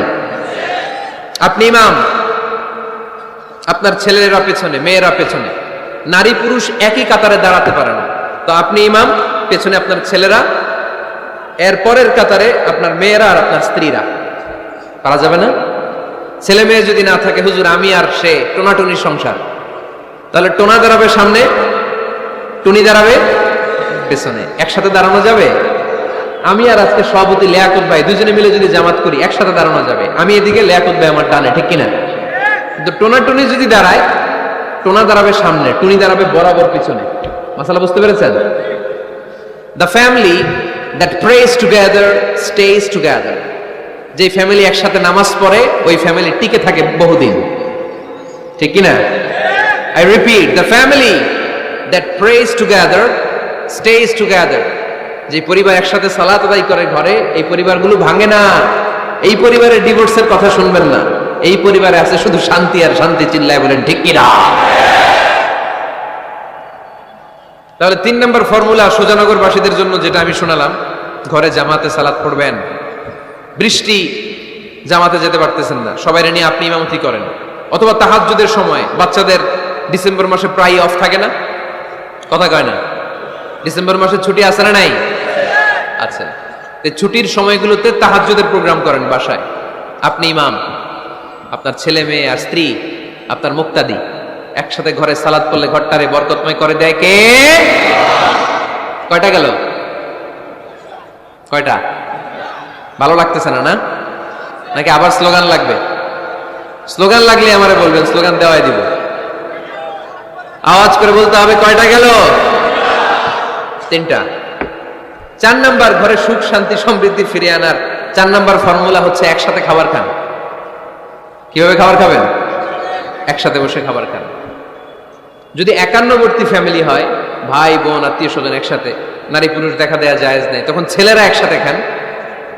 ছেলেদের পর্ব শেষ হলে মেয়েরা একসাথে খান। একসাথে খেলে খাবার শেয়ার করলে বরকত আছে না নাই? সামান্য একটু খাবার আপনি আপনার ছেলের পাতে তুলে দেন, আপনার ছেলে আপনার পাতে তুলে দিবে, বরকত বাড়ায় দিবে কে? একসাথে ইফতারি করবেন, আলাদা আলাদা ইফতারি করবেন না। একসাথে ইফতারি করলে বরকত দেয় কে? আল্লাহর হাবিব সাল্লাল্লাহু আলাইহি ওয়াসাল্লাম বলেন, কেউ যদি কাউকে ইফতারি করায় তাহলে রোজাদারের যত সওয়াব, যিনি ইফতারি করালো তারও তত সওয়াব। সাহাবারা বললেন, আমাদের তো এত সম্পদ নাই যে মানুষকে ইফতারি করাবো। আল্লাহর হাবিব সাল্লাল্লাহু আলাইহি ওয়াসাল্লাম বললেন, ওয়ালাউ বিতামরা, একটা খেজুর দিয়েও যদি করাও এই সওয়াব পাবো। ওয়ালাউ বিআযফাতি লাবান, এক ঢোক দুধ দিয়েও যদি করাও, ওয়ালাউ বিশারবাতি মা, এক ঢোক পানি দিয়েও যদি করাও, এই সওয়াব পাবা। আপনি আপনার ভাই বোন একসাথে ইফতারি করতে বসেছেন, আপনার প্লেট থেকে একটা পেঁয়াজও আপনার ভাইয়ের প্লেটে দিবেন, ওই সওয়াব পাবেন। আপনার ভাই একটা খেজুর আপনার প্লেটে দিবে, ওই সওয়াব পাবে। সুবহানাল্লাহ কইবেন না? তাহলে ঘরে সুখ শান্তি ফিরে আনার 4 নম্বর ফর্মুলা একসাথে খাবার খান। একসাথে খাবার খেলে হৃদ্যতা বাড়ে, সম্পর্ক বাড়ে। খাবার শুরু করবেন বিসমিল্লাহির রহমানির রহিম দিয়ে। কি দিয়ে? কোন হাতে খাবেন? বা হাতে, তাই না? চিল্লায় বলেন, কোন হাতে? ডান হাতে। বিসমিল্লাহ বলে খাওয়া শুরু করবেন, ডান হাতে খাবেন। খাওয়ার শেষে পড়বেন আলহামদুলিল্লাহ। খাওয়ার পরে কি পড়বেন? খবরদার রান্নার বদনাম করবেন না কখনো। রান্নার বদনাম করেন নাকি? এটা ঝাল হয়েছে, ওইটা মজা হয় নাই, এটা টক হয়েছে, এটা লবণ হয় নাই, এরকম আছে না নাই? লবণ হয় নাই, বউরের তালাক দিছে, এরকম আছে না নাই? আহা, রান্না একটু ভালো হয় নাই, ঝাল হয়ে গেছে বেশি, বউরে মায়ের সুদ, এরকম ডাকাইতে আছে না নাই? মা আবা রাসূলুল্লাহ সাল্লাল্লাহু আলাইহি ওয়াসাল্লাম তুআমান ক্বাত্তু, আল্লাহর হাবিব সাল্লাল্লাহু আলাইহি ওয়াসাল্লাম কখনো কোন রান্নার বদনাম করতেন না। ইনিশতাহাহু আকালাহু, বুখারীর বর্ণনা। ভাল লাগলে খেতেন, ভাল লাগতেছে আরো খেতেন, আরো খেতেন। ওয়া ইন কারিহাহু তারাকা, ভালো না লাগলে রেখে দিতেন, ওর দিকে তাকাইতেন না। কিন্তু কখনো বলেন নাই লবণ হয় নাই, কখনো বলেন নাই ঝাল বেশি হয়েছে, কখনো বলেন নাই রান্নাটা মজা হয় নাই। সুবহানাল্লাহ পড়বেন না? কি রাসূল ছিলেন আমার। এজন্য রান্নার বদনাম করবেন না, একসাথে মিলেমিশে খান, বরকত বাড়ায় দিবে কে? 4টা গেল। 5 নাম্বার, ঘরে কোরআন তেলাওয়াত করুন। কি তেলাওয়াত? কোরআন তেলাওয়াত নাই, ঘরে তেলাওয়াত নাই, ফজরের পরে তেলাওয়াত নাই, সব ঘুম আর ঘুম, আছে না নাই? তো রহমত বরকত ঢুকবে কেমনে? ঘরে কোরআন তেলাওয়াত করুন। হাজবেন্ড তার ওয়াইফকে কোরআন তেলাওয়াত শোনাবে, ওয়াইফ তার হাজবেন্ডকে শোনাবে, বাবা তার সন্তানকে শোনাবেন, সন্তান বাবাকে শোনাবেন। প্রতি মাসের জন্য একটা সূরাকে নির্ধারণ করুন যে আমরা সবাই মিলে এই মাসে এই সূরাটা মুখস্থ করব। পারা যাবে? আওয়াজ করে বলেন তো, সূরাতুদ দুহা এটা কি খুব বড় সূরা? কথা কয় না। সূরাতুদ দুহা কি বড় সূরা না ছোট সূরা? তো এক মাসে কি এই সূরাটা মুখস্থ করা যাবে না? কথা বলে। ওয়াত-তিনি ওয়াজ-যাইতুন ওয়া তুরি সিনিন, এটা কি বড় সূরা? এক মাসে পারা যাবে না? প্রতি মাসের জন্য একটা করে সূরা নির্ধারণ করুন। তাহলে 12 মাসে কয়টা সূরা? আওয়াজ করে বলতে হবে, 12টা সূরা। প্রতি মাসে একটা। আজকে তো 31st নাইট না? কয়টা বাজে? হ্যাঁ, আরো সময় বাকি। 12টা বাজতে বাজতে আরো দেরি অনেক। এখানে পটকা টটকা ফুজায় নাকি? বোমা টোমা কিছু নাই না? মাশাআল্লাহ, সুজানগরের লোক তো খুব আল্লাহওয়ালা দেখি। আল্লাহ কবুল করুক। এই যে নতুন বছরের জন্য প্ল্যান নেন, ঘরটারে কি করে সুখী সমৃদ্ধ বানাবেন। প্রতি মাসের জন্য কয়টা সূরা? 12 মাসে তাহলে কয় সূরা? 12 সূরা। প্রতি সপ্তাহে আপডেট নেবেন, খোঁজ খবর নেবেন, কয় আয়াত হইলো তোমার। স্ত্রীর খোঁজ খবর নেবেন, সন্তানের খোঁজ খবর নেবেন, কয় আয়াত হলো। মাস শেষে সবাই সবার কাছ থেকে শুনবেন, ঘরের বরকত বাড়ায় দিবে কে? এরকম ফ্যামিলি আমাদের সবার হোক, আমরা চাই না? হ্যাঁ, স্ত্রী তার স্বামীকে কোরআন তেলাওয়াত করে শোনায়, স্বামী তার স্ত্রীকে কোরআন তেলাওয়াত করে শোনায়, বাবা তার সন্তানকে কোরআন তেলাওয়াত করে শোনায়, সন্তান তার বাবাকে কোরআন তেলাওয়াত করে শোনায়। আপনার ছেলে মেয়েরা যখন কোরআন পড়ে আওয়াজ করে পড়তে বলেন, যাতে ভুল হলে শুধরে দিতে পারেন। এবং প্রতি মাসে যে সূরাটা মুখস্থ করবেন ওই সূরাটা তাদাব্বুরে কোরআন করতে হবে, অর্থ জানতে হবে। মাতৃভাষায় কোরআনের অর্থ জানার দরকার আছে না নাই? তাহলে ঘরে কোরআন তেলাওয়াত করবেন। আল্লাহ রাসূল সাল্লাল্লাহু আলাইহি ওয়াসাল্লাম আম্মা জান আয়েশা রাদিয়াল্লাহু তাআলা আনহার কোলের মধ্যে মাথা রেখে কোরআন তেলাওয়াত করতেন। সুবহানাল্লাহ নাই? বিয়ে করছেন কারা কারা দেখে হাত তোলেন। বিবাহিতদেরকে সোজা করে কি বলেন আপনার আঞ্চলিক ভাষায়? বিবাহিত বিয়াতি, আর অবিবাহিত আবিয়াতি। বিয়াতিরা হাত তুলেন, বিয়াতিরা। আবিয়াতি বেশি আজকে, বিয়াতি কম। হাত নামান। স্ত্রীর কোলে মাথা রেখে কোরআন তেলাওয়াত করবেন, পারবেন না? কষ্ট হবে? স্ত্রীর কোলে মাথা রেখে কোরআন তেলাওয়াত করবেন, এটা সুন্নাহ। আল্লাহ রাসূল সাল্লাল্লাহু আলাইহি সাল্লাম আম্মা জান আয়েশা রাদিয়াল্লাহু তাআলা আনহার কোলে মাথা রেখে কোরআন তেলাওয়াত করতেন। আম্মা জান আয়েশা রাদিয়াল্লাহু তাআলা আনহা বলেন, কানা রাসূলুল্লাহ সাল্লাল্লাহু আলাইহি ওয়াসাল্লাম ইয়াকরাউল কুরআন ওয়া রাসুহু ফি হাজরি ওয়া আনা হায়েদ। আমার মাসিক চলা অবস্থায়, মেনস্ট্রুয়েশনাল পিরিয়ড চলা অবস্থায় আমার কোলে মাথা রেখে বিশ্বনবী কোরআন তেলাওয়াত করেছেন, আর আমি শুনেছি। চিল্লায় পড়েন সুবহানাল্লাহ। ঘরে শান্তি নাই, কারণ কোরআন তেলাওয়াত নাই। তো কোরআনের তেলাওয়াতও নাই, শান্তিও নাই। আল্লাহর হাবিব সাল্লাল্লাহু আলাইহি ওয়াসাল্লাম বলেছেন, সহিহ মুসলিমের হাদিস, লা তাজআলু বুয়ুতাকুম মাকাবিরা, তোমরা তোমাদের ঘরটারে গোরস্থান বানিয়ে রেখো না। ফা ইন্না শাইতানা ইয়ানফিরু মিনাল বাইতিল্লাযী তুকরাউ ফীহি সূরাতুল বাকারা, কারণ শয়তান ওই ঘর থেকে দৌড়ে পালায় যেই ঘরে সূরাতুল বাকারা তেলাওয়াত করা হয়। সুবহানাল্লাহ পড়েন। এজন্য ঘর উদ্বোধনের সময় কোন সূরা পড়তে হয়? সূরা বাকারা। চিল্লায় পড়েন কোন সূরা? আওয়াজ করে পড়েন কোন সূরা? নতুন ঘর করছেন, নতুন দোকান করছেন, নতুন ফ্ল্যাট কিনেছেন, কোন সূরা পড়বেন? সূরাতুল বাকারা। শয়তান ওই ঘরে থাকে না। সহিহ মুসলিমের আরেকটা হাদিসে আল্লাহ রাসূল সাল্লাল্লাহু আলাইহি ওয়াসাল্লাম বলেছেন, ইকরাউ সূরাতাল বাকারা, তোমরা সূরা বাকারা তেলাওয়াত করো। ফা ইন্না আখযাহা বারাকা, যে সূরা বাকারা পড়ে আল্লাহ তাআলা ওই ঘরটায় বরকত দেয়। ওয়া তারকাহা হাসারা, আর যে সূরা বাকারা পড়ে না সে খালি আফসোস করে। ওয়ালা ইস্তাতিউহাল বাতালা, কোন জিন, কোন পেতনি, কোন ব্ল্যাক ম্যাজিক, কোন জাদু টুনা বান ওই ঘরের কোন সদস্যকে কোনো ক্ষতি করতে পারে না। আবার সূরা বাকারায় একটা আয়াত আছে, কোরআনের সর্বশ্রেষ্ঠ আয়াত। বলেন তো আয়াতটার নাম কি? আওয়াজ করে বলেন কোন আয়াত? আল্লাহর হাবিব সাল্লাল্লাহু আলাইহি ওয়াসাল্লাম বললেন, মান ক্বারা আয়াতাল কুরসি দুবুরা কুল্লি সালাতিন মাকতুবা, প্রত্যেক ফরজ সালাতের পরে যে ব্যক্তি আয়াতুল কুরসি পড়বে তার জান্নাতে যাওয়ার ব্যাপারে আর কোনো বাধা থাকবে না। একটা মাত্র বাধা ছাড়া, সেটা হচ্ছে মরণ। লোকটা মরে না তাই জান্নাতে যায় না, মরলেই জান্নাতি। আওয়াজ করে পড়েন আল্লাহু আকবার। তাহলে সংসারে শান্তি আনার 5 নাম্বার পদ্ধতি হচ্ছে ঘরে কোরআন তেলাওয়াত করতে হবে। তাহলে ঘরে সুখ শান্তি আর সমৃদ্ধি আনার 5 নাম্বার ফর্মুলা হচ্ছে ঘরে কোরআনের তেলাওয়াত লাগবে। এখন কোরআনের তেলাওয়াত নাই, কোরআন আমরা শিখাতে চাই না, আছে না নাই? আমরা এখন ধর্মপ্রাণ হয়েছি কোরআন ছাড়া। কি ছাড়া? ধর্মপ্রাণ, ধর্মপ্রাণ, আমরা বড়ই ধর্মপ্রাণ। নামাজ রোজার কিছু নাই, ভুলেও ধরি না কোরআন। ধর্মপ্রাণ। রোজ সকালে শুনতাম আগে আল কোরআনের বাণী রে, আল কোরআনের বাণী। এখন শুনি সারে গামার দীপ্ত ফ্যান ফেনানি। রোজ সকালে শুনতাম আগে আল কোরআনের বাণী রে, আল কোরআনের বাণী। এখন শুনি সারে গামার দীপ্ত ফ্যান ফেনানি। ধর্মপ্রাণ মুসলমান আজকাল হয়েছে মডার্ন। ধর্মপ্রাণ, ধর্মপ্রাণ, আমরা বড়ই ধর্মপ্রাণ। নামাজ রোজার কিছু নাই, ভুলেও ধরি না কোরআন। ধর্মপ্রাণ, ঠিক না? প্রতিদিন কোরআন শিখায় যে তার পকেট যায় ফাঁকা রে, তার পকেট যায় ফাঁকা। সপ্তাহে 2 দিন গান শিখায় যে নেয় তো 1000 টাকা।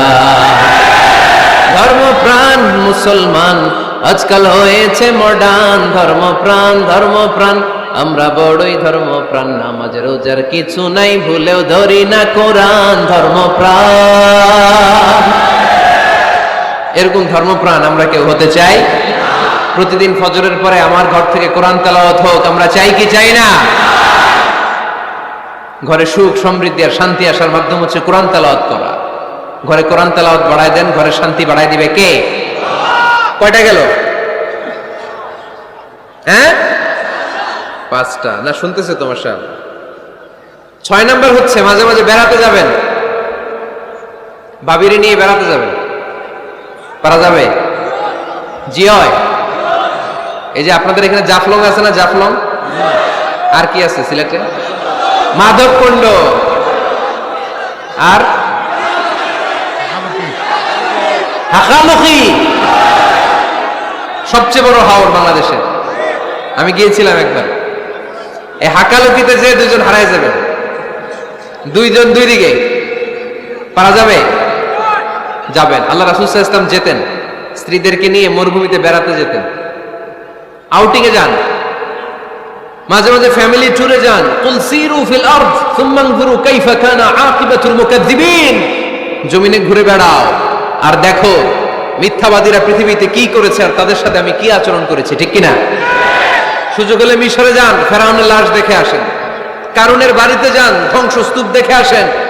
পারলে জর্ডানে যান, মৃত সাগর দেখে আসেন। সমকামিতার কারণে লূত আলাইহিস সালামের কওমের লোকদেরকে আল্লাহ জমিন থেকে উঠিয়ে একটা আঘাত করেছেন জমিনে। ফাজআলনা আলিয়াহা সাফিলাহা, জমিনের উপরের মাটিকে আমি নিচে ঢুকিয়েছি, নিচের মাটিকে আমি উপরে ঢুকিয়েছি। উপর থেকে শিলা আর প্রস্তর বৃষ্টি নাজিল করে পুরো জমিনটারে আমি মাসাকার করে দিয়েছি। ওইখানে এখন ডেড সি, লোহিত সাগর, মৃত সাগর।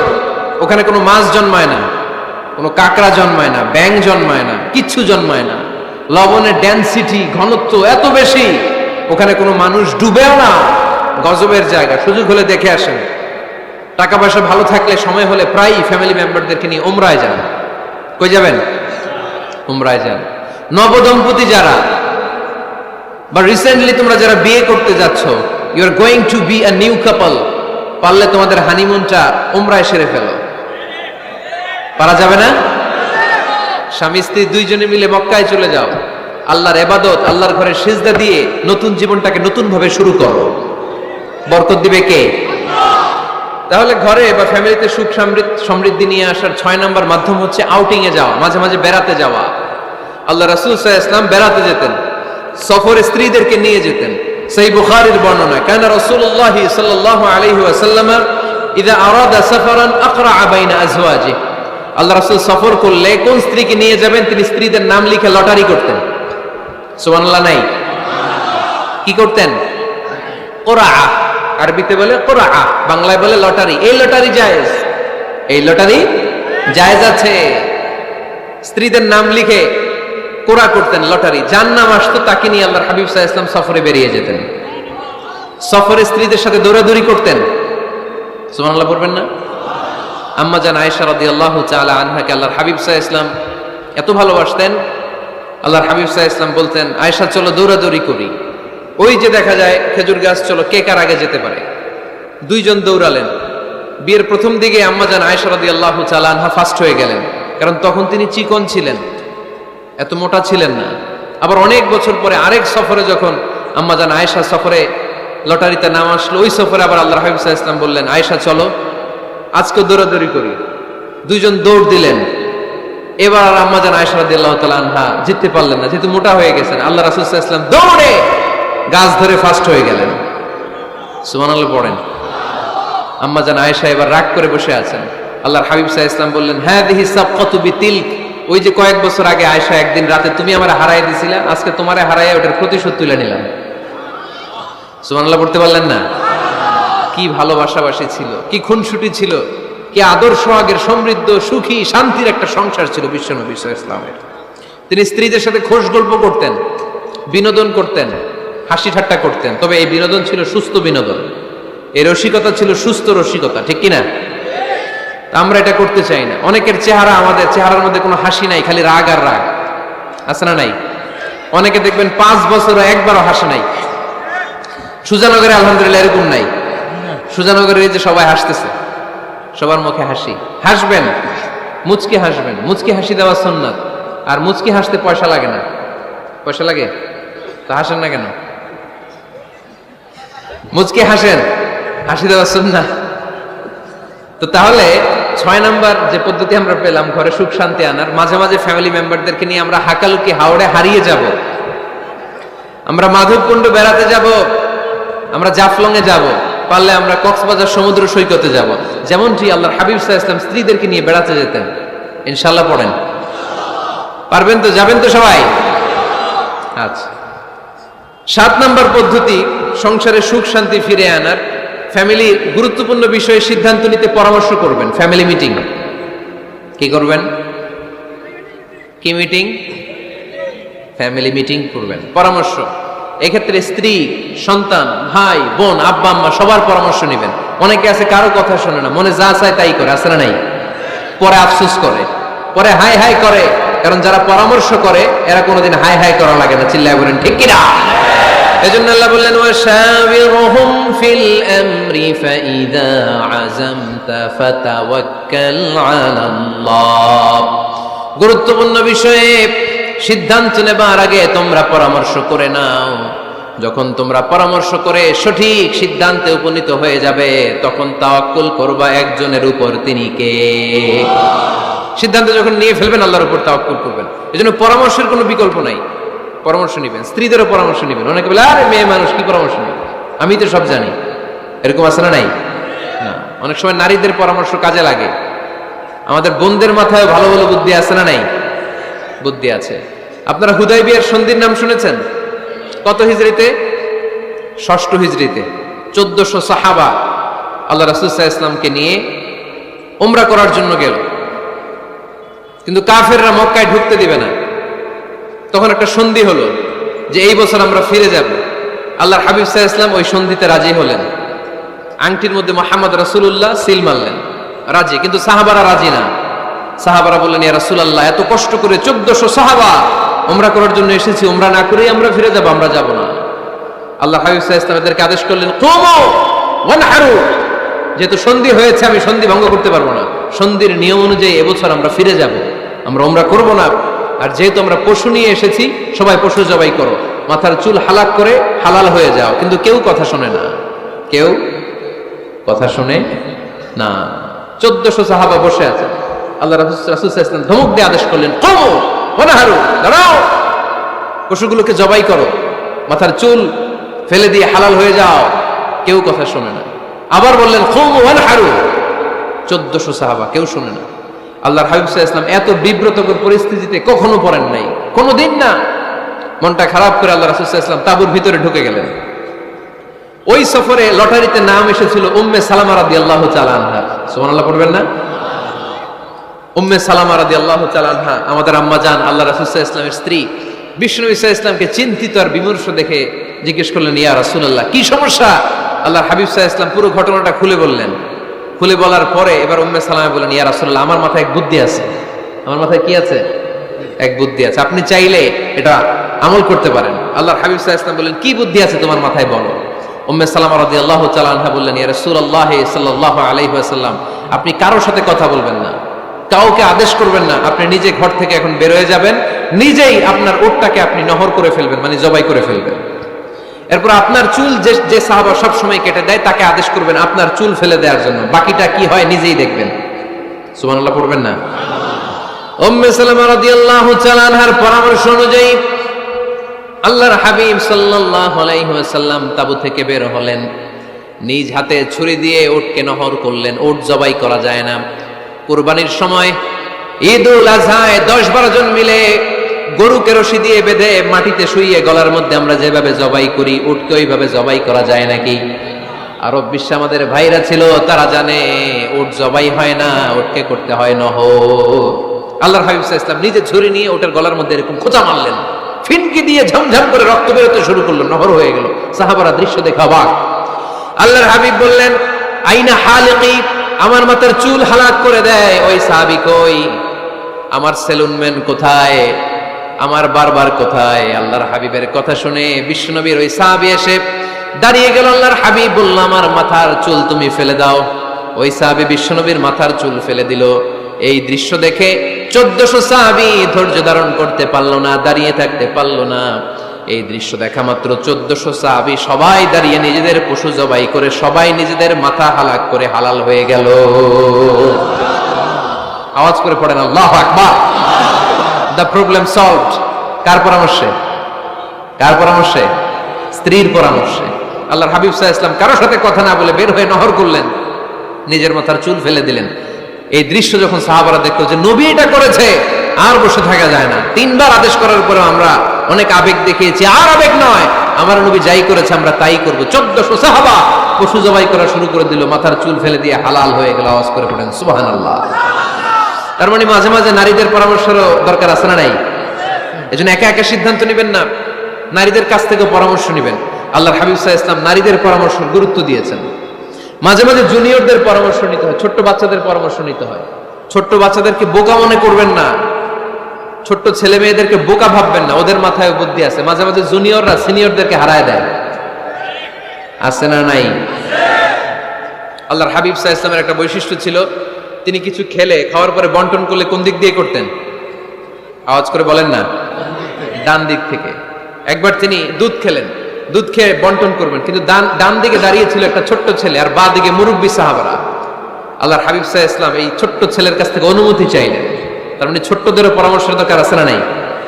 আল্লাহর হাবিব বললেন, আতাযানু লি আন উ'তিয়া হাউলা, আমার স্বভাব হলো খাবার বন্টনের সময় ডান দিক থেকে করি, কিন্তু এখন ডান দিকে তুমি ছোট্ট মানুষ, বাম দিকে বয়স্ক সাহাবারা, তুমি যদি অনুমতি দাও তোমার আগে বয়স্ক সাহাবাদেরকে দিয়ে আমি খাবার বিতরণ করতে চাই।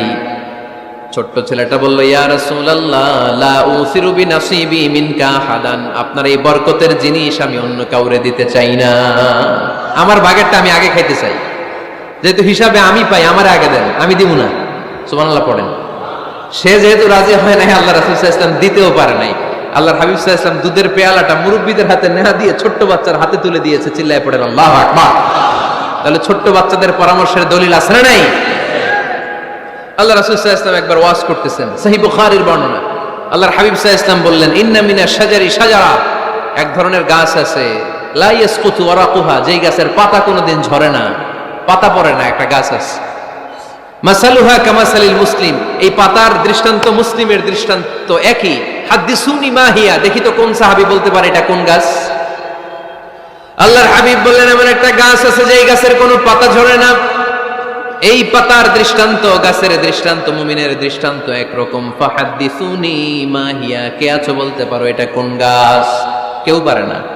সাহাবারা মনে করছে এটা মরুভূমির কোন একটা গাছ হবে, কেউ বাড়ির পাশে যে খেজুর গাছ আছে এটা খেয়াল করে নাই, সবাই চলে গেছে অন্য গাছের দিকে। ক্যাকটাস, গুলমলতা, মরুভূমির রেয়ার যে গাছগুলো আছে, দুর্লভ দুষ্প্রাপ্য গাছগুলো তারা এক একজন একটার পর নাম বলতে আরম্ভ করলো। আল্লাহ রাসূল সাল্লাল্লাহু আলাইহি ওয়াসাল্লাম বললেন হয় নাই, একজন বলে একটা, আল্লাহর হাবিব বললেন হয় নাই।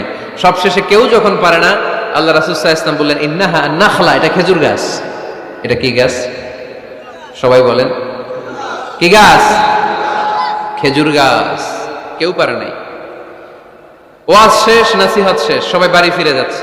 সাইয়েদনা ওমর ফারুক রাদিয়াল্লাহু তাআলা আনহু উনি ওনার ছেলে আব্দুল্লাহ ইবনে ওমরকে নিয়ে যাচ্ছে। আব্দুল্লাহ ইবনে ওমর হঠাৎ করে বললেন, আব্বা, আল্লাহ রাসূল যখন জিজ্ঞেস করেছিল এটা কোন গাছ, আমি কিন্তু জানতাম এটা খেজুর গাছ, আমি কিন্তু জানতাম। ওমর ফারুক বললেন, বলো নাই কেন? আব্দুল্লাহ ইবনে ওমর বলেন, আব্বা আপনি পারেন না, আমার চাচা আবু বকর পারে না, মুরব্বী সাহাবারা কেউ পারে না, আমি মাঝখান দিয়ে কেমনে বেয়াদবি করি? সুবহানাল্লাহ পড়বেন না? ওমরে ফারুক বললেন, বলো কি? তুমি যদি আজকে বিশ্বনবীর সামনে উত্তরটা দিতে পারতা, আমার ছেলে উত্তর দিতে পেরেছে, এটা জেনে আমার বুকটা এত বড় হয়ে যেত। ও আব্দুল্লাহ, কেন তুমি বললে না? আজকে কেউ প্রশ্নের উত্তর করতে পারে নাই, তুমি যদি বিশ্বনবীর সামনে দাঁড়িয়ে প্রশ্নের উত্তর করতে পারতা, আমার বুকটা এত বড় হয়ে যেত, কেন বললা না? তুমি বললে আমি বড্ড খুশি হয়ে যেতাম। সুবহানাল্লাহ পড়েন। তার মানে মাঝে মাঝে জুনিয়ররা সিনিয়রদেরকেও হার মানায় দেয়, এরকম আছে না নাই? এজন্য পরামর্শ করবেন, অবশ্যই পরামর্শ করবেন। সাইয়েদনা ওমর ফারুক যখন খলিফা, তিনি মুরব্বীদের মিটিং এ একটা ছোট্ট বাচ্চাকে রাখতেন, অল্প বয়স্ক এক সাহাবী, ওই সাহাবীর নাম আব্দুল্লাহ ইবনে আব্বাস রাদিয়াল্লাহু তাআলা আনহু।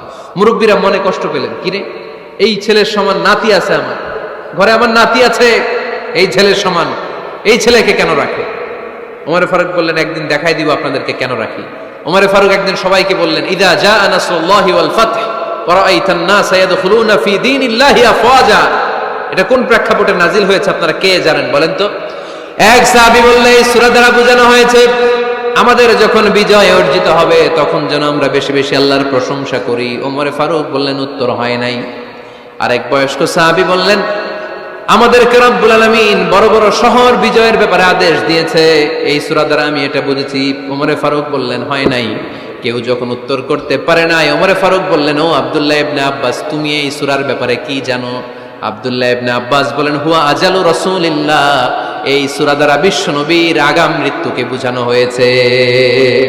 ইযা জাআ নাসরুল্লাহি ওয়াল ফাত, নবী হে যখন বিজয় আসবে, আল্লাহর পক্ষ থেকে সাহায্য আসবে, ওয়ারাআইতান নাসা ইয়াদখুলুনা ফি দীনিল্লাহি আফওয়াজা, আপনি দেখবেন দলে দলে বানের পানির মতো লোকজন কালিমার ছাতার নিচে প্রবেশ করতেছে।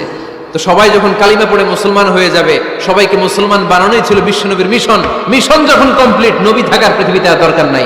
এই সূরা দ্বারা আল্লাহ বুঝিয়েছেন বিশ্বনবী পৃথিবীতে আর বেশি দিন বেঁচে নাই। চিল্লায় বলেন ঠিক কিনা? ওমর ফারুক ডেকে বললেন আব্দুল্লাহ মারহাবা, মারহাবান বিকা ইয়া আব্দুল্লাহ ইবনে আব্বাস, ও আব্দুল্লাহ ইবনে আব্বাস মাশাআল্লাহ তাবারাকাল্লাহ, কেউ সঠিক উত্তর না দিতে পারলেও তুমি সঠিক উত্তর দিয়েছো। তুমি এই সূরার ব্যাপারে যতটুকু জানো আমিও জানি ততটুকু, পড়েন সুবহানাল্লাহ। তুমি সঠিক উত্তর দিয়েছো।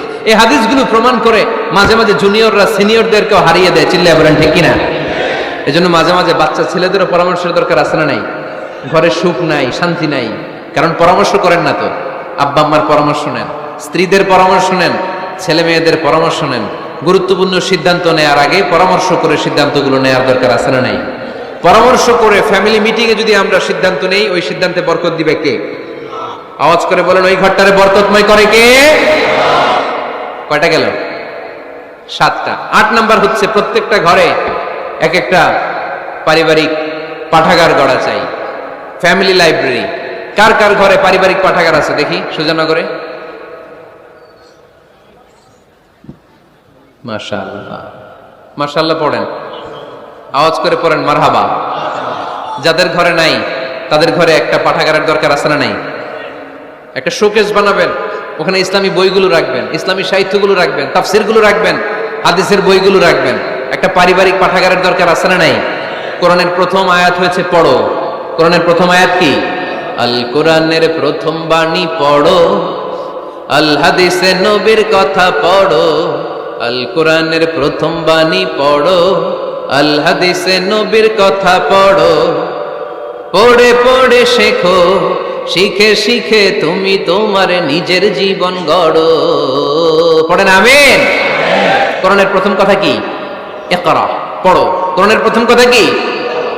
ইকরা বিসমি রাব্বিকাল্লাযী খলাক, খলাকাল ইনসানা মিন আলাক। اقرأ وربك الأكرم الذي علم بالقلم علم الإنسان ما لم يعلم। পড়েন সুবহানাল্লাহ। পড়ো তোমার প্রভুর নামে যিনি তোমায় শিখিয়েছেন। Read in the name of your Lord who has created. পড়ো, পড়ার কোনো বিকল্প নাই, আপনার পড়তেই হবে।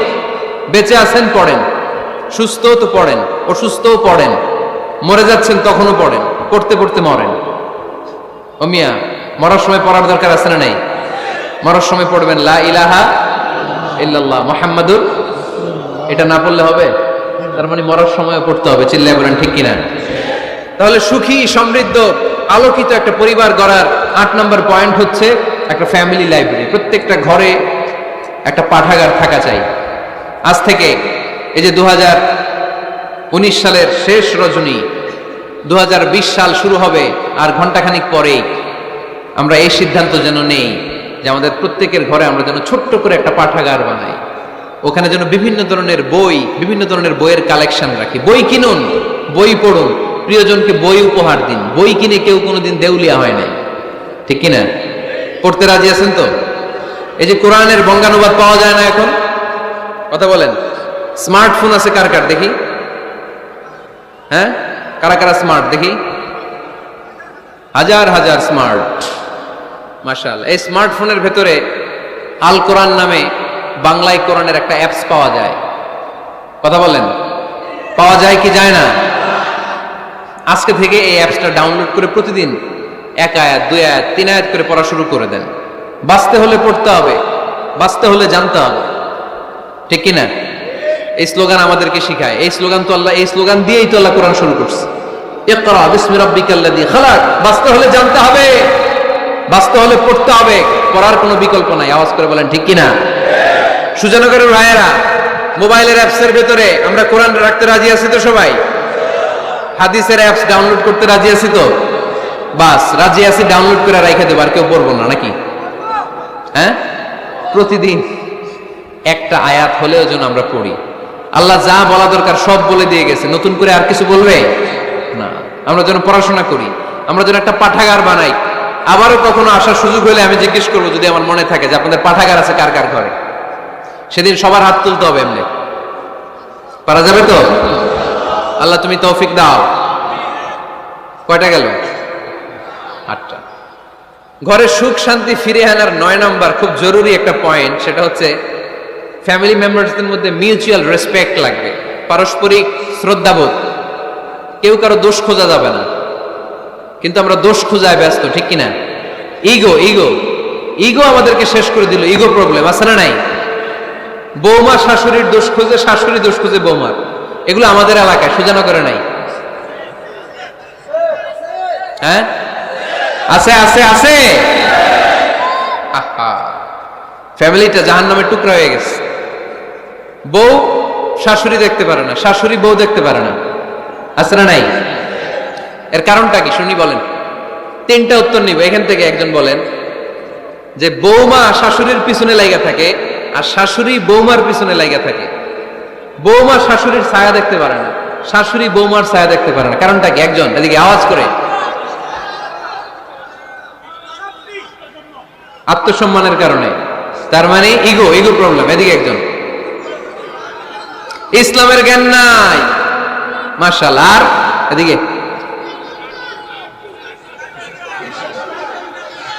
স্টার জলসা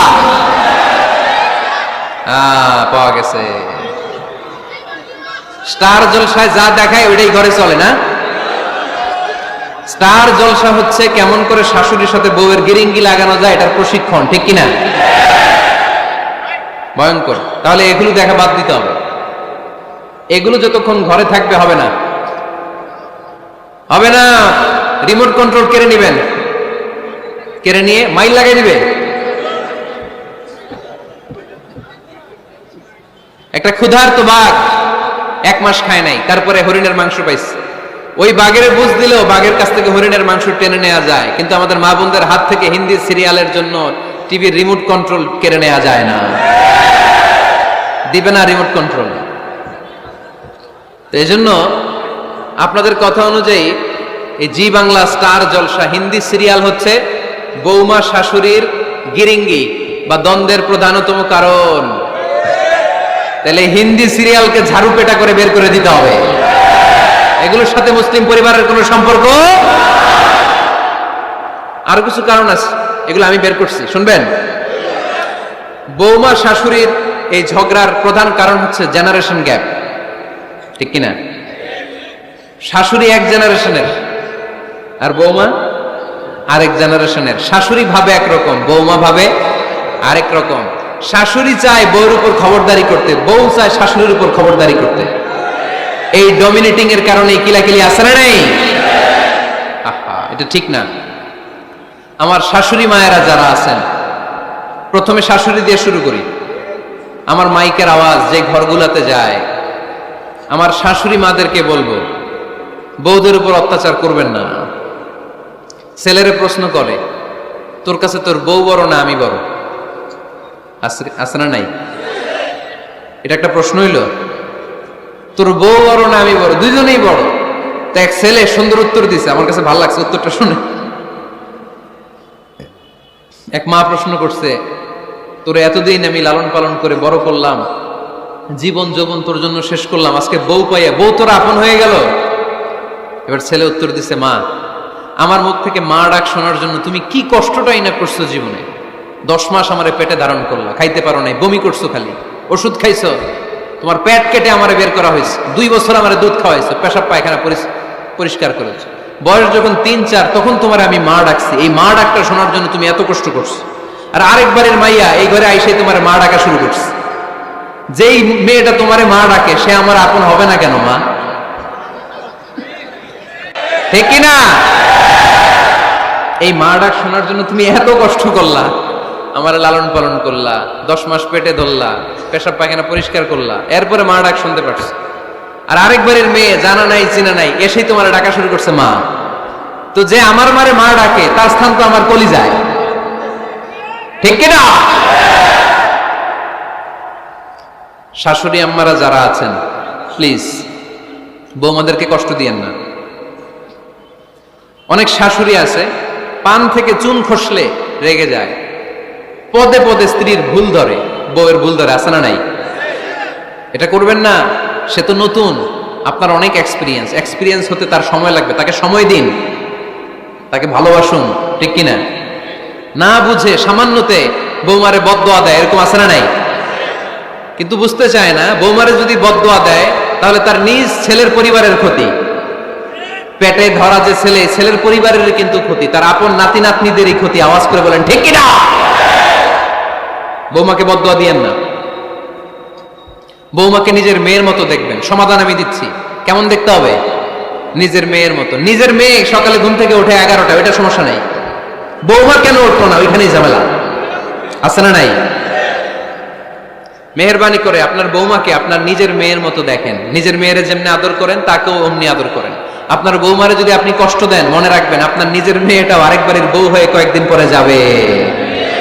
আপনি যা যা করবেন আপনার মেয়েকেও তারা ওই রকম কষ্ট দিয়ে বাড়িতে ফিরিয়ে দিবে। চিল্লায় বলেন ঠিক কিনা? খবরদার, টিট ফর ট্যাট, ইট্টি মারলে পাটকেলটি খেতে হয়। এজন্য শাশুড়ি আম্মা জানারা যারা আছেন বৌমার সাথে খারাপ আচরণ করবেন না মেহেরবানি করে। তাকে আপনি কষ্ট দিলে আপনার নিজের মেয়েটাও আরেক বাড়ির বৌমা হবে, সেও ওই বাড়িতে এই কষ্টগুলো ভোগ করবে। এগুলো যখন আপনি শুনবেন তখন আপনার চোখ দিয়ে পানি পড়বে কি পড়বে না? পড়বে। এবার আসেন বৌমার কথা বলি।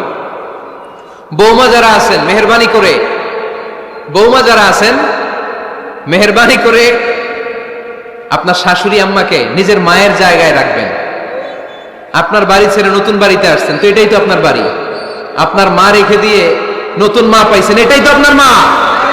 তো ওনাকে মায়ের জায়গায় বসাতে আপনার সমস্যাটা কোথায়?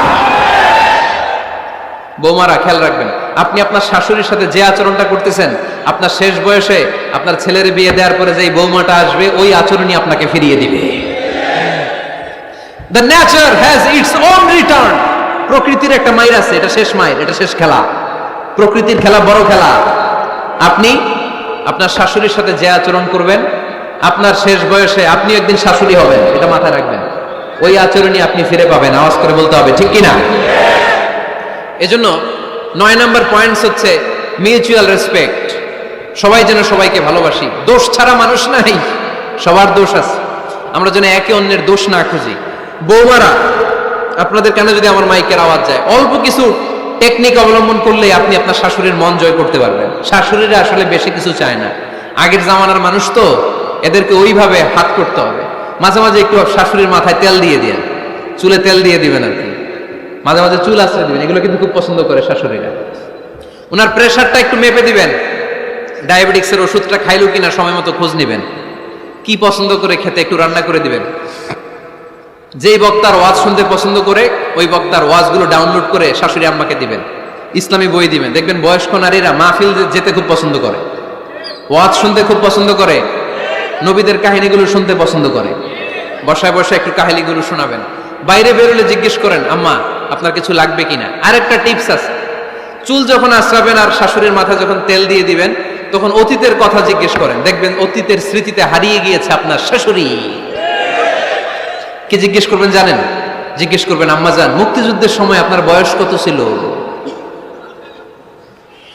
ওই সময় মুক্তিযুদ্ধের সময় আপনাদের এলাকায় কি কি হয়েছিল মা? আরেকটা প্রশ্ন করবেন, মা বিয়ের সময় আপনি কেমন ছিলেন?